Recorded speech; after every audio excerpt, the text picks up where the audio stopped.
DGP Ramachandra Rao ತಲೆದಂಡ.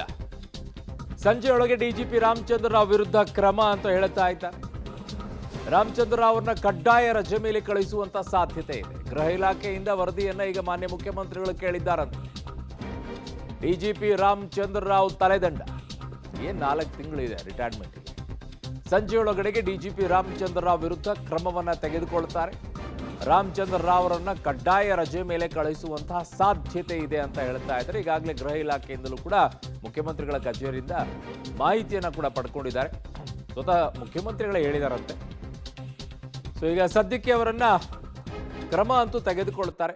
ಕಡ್ಡಾಯ ರಜೆ ಮೇಲೆ ಕಳಿಸುವಂತ ಸಾಧ್ಯತೆನೇ ತುಂಬಾ ಹೆಚ್ಚಾಗಿದೆ ಅನ್ನೋ ಮಾಹಿತಿಗಳಿದೆ. ಈ ಬಗ್ಗೆ ಮತ್ತಷ್ಟು ಮಾಹಿತಿಯನ್ನು ಪಡ್ಕೊಳ್ಳೋಣ. ನಾಗೇಶ್ ನನ್ನ ಸಂಪರ್ಕದಲ್ಲಿದ್ದಾರೆ. ನಾಗೇಶ್, ಇರುವಂಥದ್ದೇ 4 ತಿಂಗಳು ಇನ್ನೂ ಅಧಿಕಾರಾವಧಿ. ಈಗ ಕಡ್ಡಾಯ ರಜೆ ಕಳಿಸಿದ್ರೆ ವಾಟ್ ನೆಕ್ಸ್ಟ್?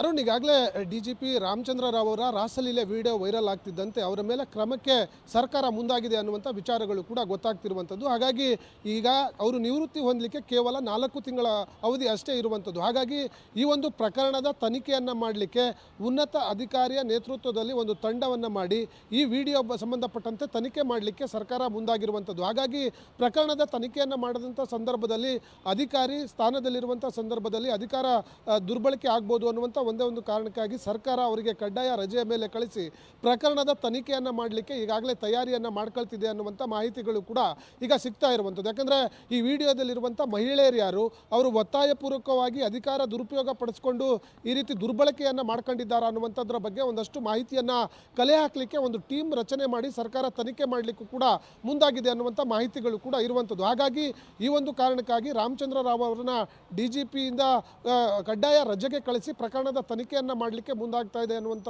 ಮಾಹಿತಿಗಳು ಕೂಡ ಈಗ ಸದ್ಯಕ್ಕೆ ಗೊತ್ತಾಗ್ತಿರುವಂಥದ್ದು. ಅರುಣ್. ಓಕೆ ನಾಗೇಶ್, ನಿಮ್ಮೆಲ್ಲ ಮಾಹಿತಿಗೆ ಧನ್ಯವಾದಗಳು.